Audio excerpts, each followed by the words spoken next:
Hello guys, welcome to study IQ Rajasthan. मैं प्रवीण कुमार आप सभी साथियों का स्टडी आईक्यू पर स्वागत करता हूं। कैसे हैं आप लोग? अच्छे होंगे, मस्त होंगे और आपकी तैयारी भी बेहतरीन चल रही होगी। हम आपको रोजाना Rajasthan history, art and culture या फिर राजस्थान से रिलेटेड कुछ महत्वपूर्ण तथ्यों के बारे में बताता मैं आता हूं।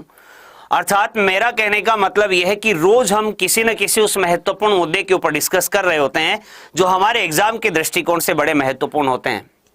इसी क्रम में मैं आज आपके सामने लेकर के उपस्थित हुआ हूं अपने राजस्थान के ही जिला दर्शन के बारे में। एक छोटे से जिले के बारे में और चर्चा हम आज करेंगे और यह बात आज हम करने वाले हैं राजस्थान में स्थित हनुमानगढ़ जिले के बारे में।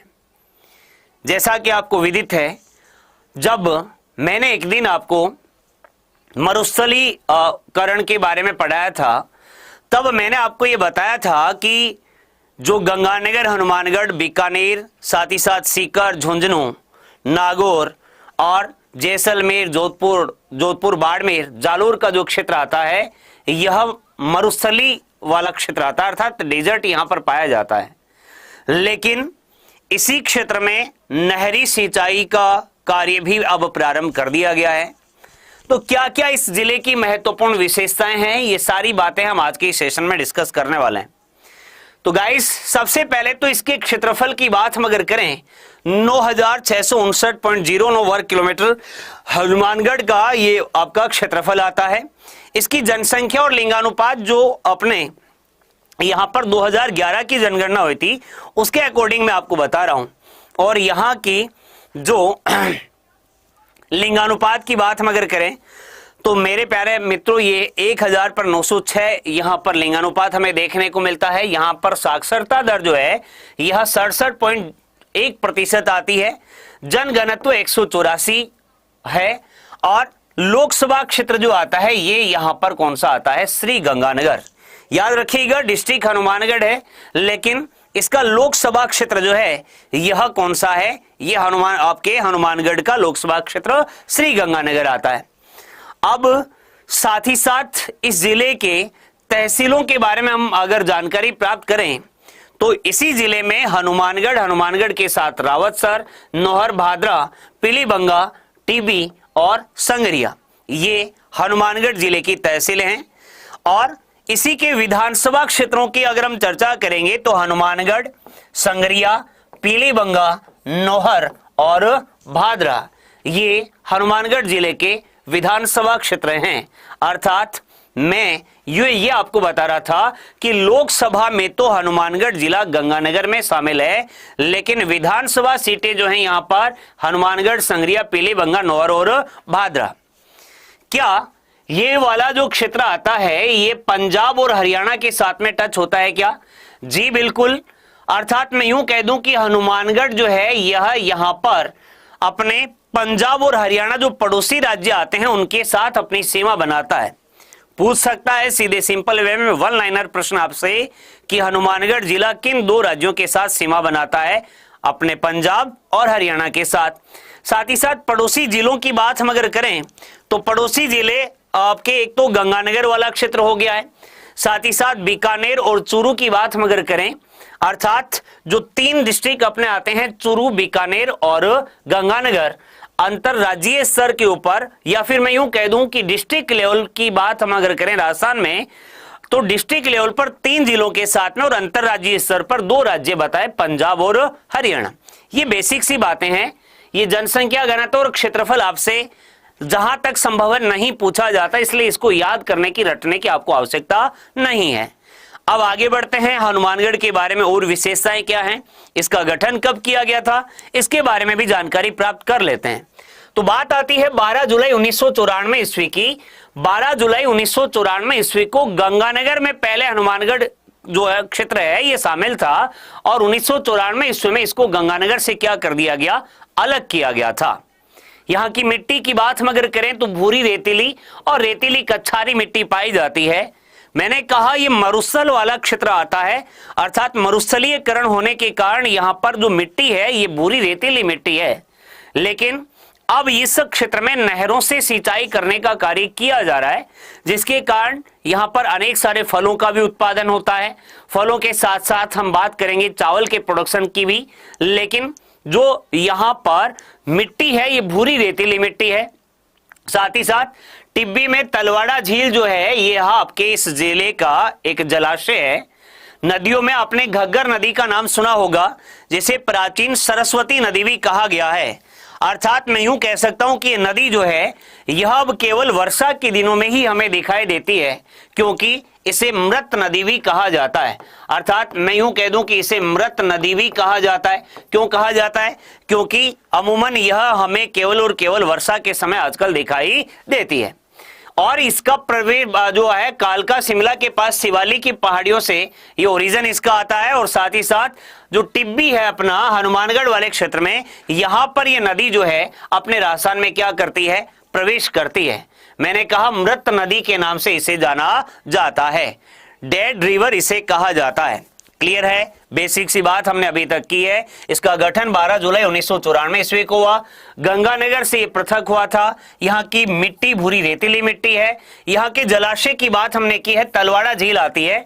नदी यहाँ पर अपने को पता है घग्गर नदी, और इसी घग्गर नदी को मैंने कहा प्राचीन काल में सरस्वती नदी भी कहा गया है, जिसका वेदों में भी हमें उल्लेख मिलता है, और इसे ही मृत नदी के नाम से भी जाना जाता है। बात को आगे बढ़ाते हैं, चर्चा को आगे बढ़ाते हैं। संभाग की बात हम अगर करें तो गंगानगर, बीकानेर और आपके यहां पर हनुमानगढ़ वाला क्षेत्र जो है, चूरू डिस्ट्रिक्ट की भी बात साथ ही में हम करें तो ये बीकानेर संभाग आपका आता है। हर जिले का अलग अलग एक शुभंकर है। तो हनुमानगढ़ वाला क्षेत्र जो है इसका शुभंकर जो पक्षी है यह आपका छोटा किलकिल आता है। साथ ही साथ ट्रांसपोर्टेशन की भी बात कर लेते हैं। परिवहन में हनुमानगढ़ जिले से कोई भी एनएच नहीं गुजरता है, इस बात को आप लोग जरूर ध्यान में रखिएगा। यहां से कोई भी नेशनल हाईवे नहीं गुजरता है। इसके आरजे नंबर की बात हम अगर करें, आरजे 31 आरटीओ आपका हनुमानगढ़ में है, और आरजे 49 आपका नौहर में है। अगर हम हनुमानगढ़ वाले क्षेत्र के ही उपनाम देखते हैं तो इसे मरु गंगा का प्रवेश द्वार कहा जाता है। साथ ही साथ land of old civilization, land of old civilization इसे क्यों कहते हैं? क्योंकि आपको पता होगा कि हनुमानगढ़ में ही हमें इसी घग्गर नदी के किनारे एक सभ्यता प्राप्त हुई थी, जिसका नाम आता है कालीबंगा सभ्यता। और इसी कालीबंगा सभ्यता के बारे में हम डिटेल से भी जानकारी प्राप्त करेंगे जब राजस्थान की महत्वपूर्ण सभ्यताओं के बारे में मैं आपको पढ़ाऊंगा तब।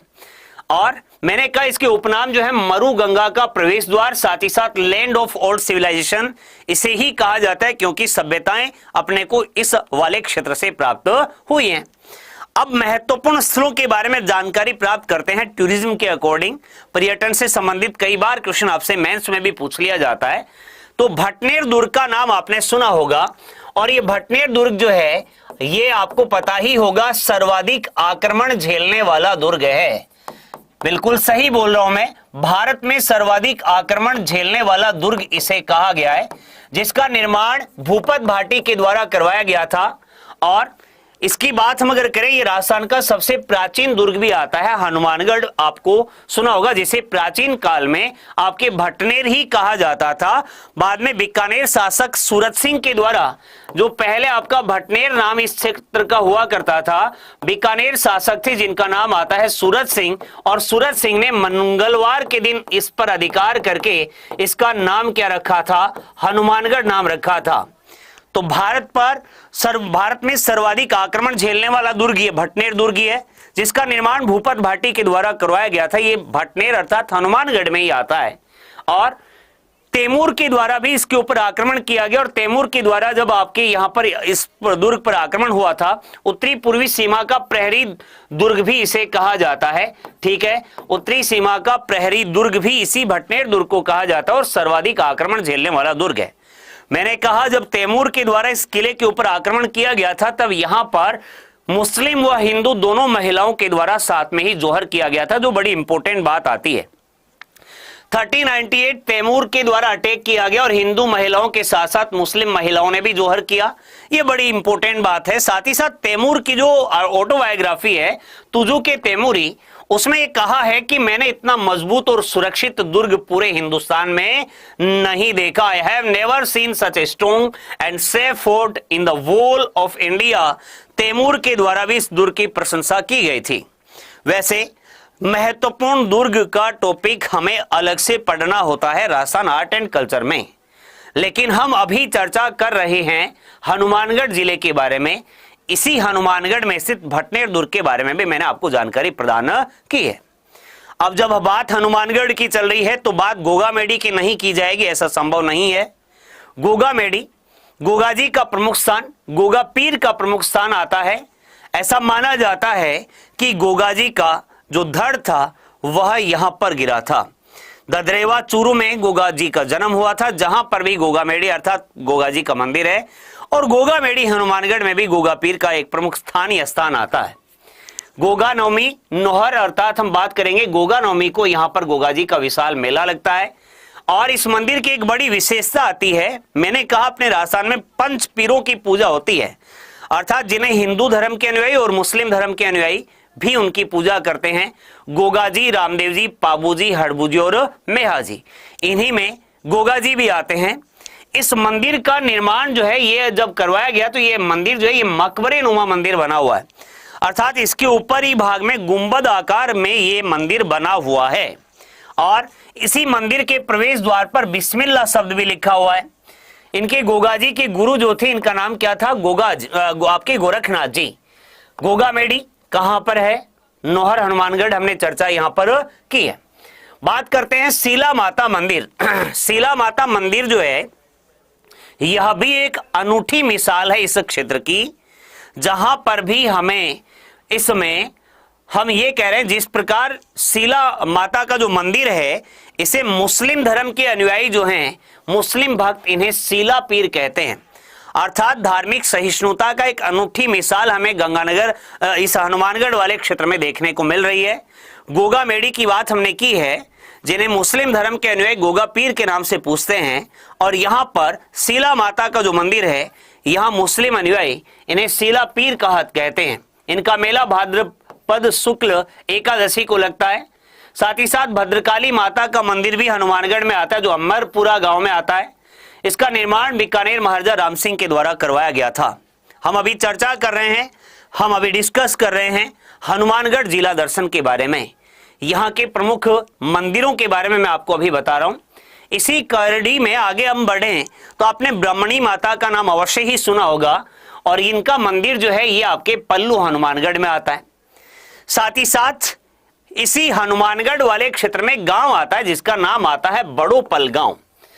ये काफी प्रसिद्ध है। बड़ोपल क्यों है?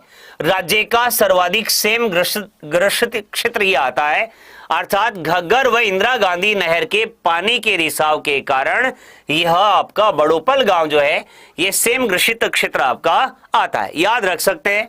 ब्रह्मणी माता का मंदिर आप यहां पर देख पा रहे हैं, जो कहां पर है? पल्लू हनुमानगढ़, आप याद रख सकते हैं। एक ब्राह्मणी माता भी आती है जिनका मंदिर सोरसन 12 में है, लेकिन यहां हम ब्रह्मणी माता के बारे में डिस्कस कर रहे हैं। आगे बढ़ते हैं।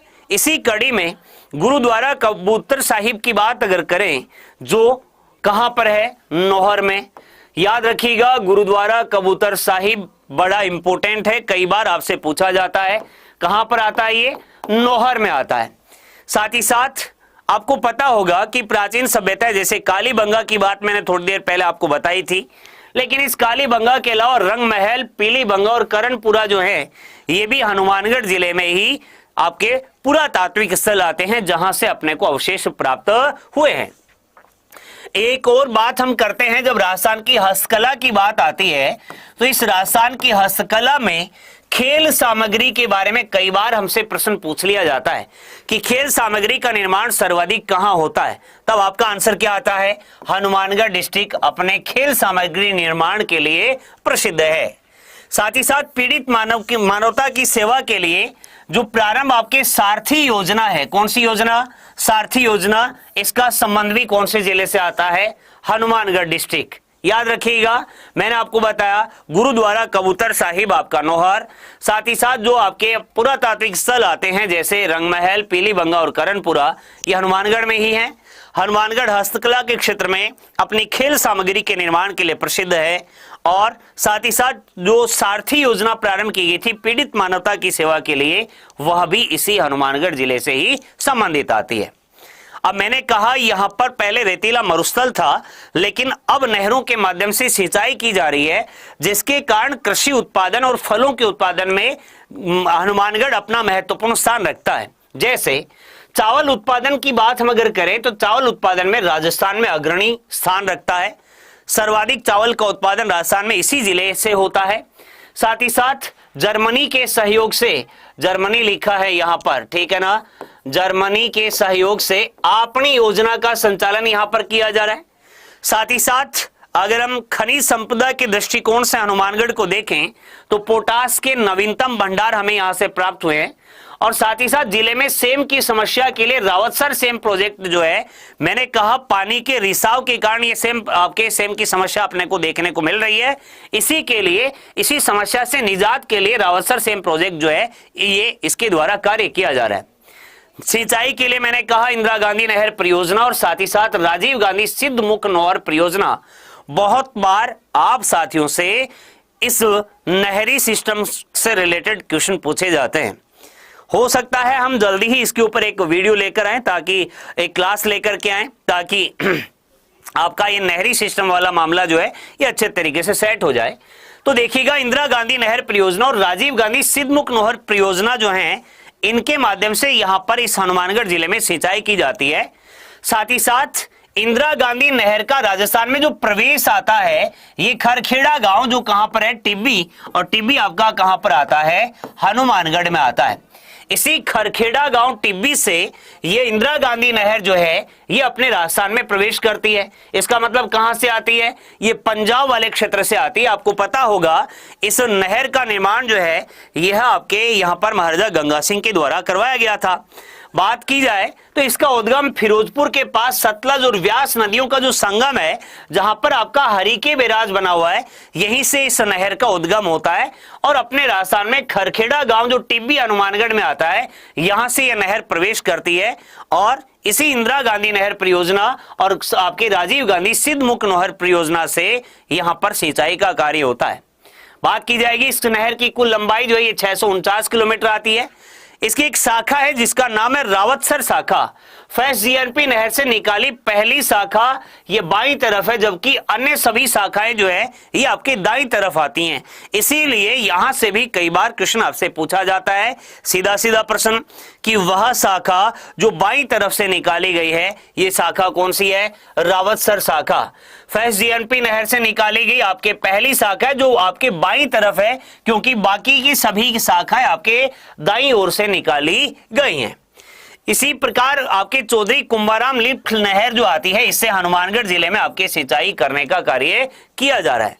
आगे बढ़ता हूं, मैं बात को आगे बढ़ाता हूं। जलवायु के बारे में अगर हम चर्चा करें तो यह प्रदेश अर्थात यह जिला आपके मरुस्थलीकरण के कारण अर्ध शुष्क क्षेत्र की जलवायु में इसे रखा गया है।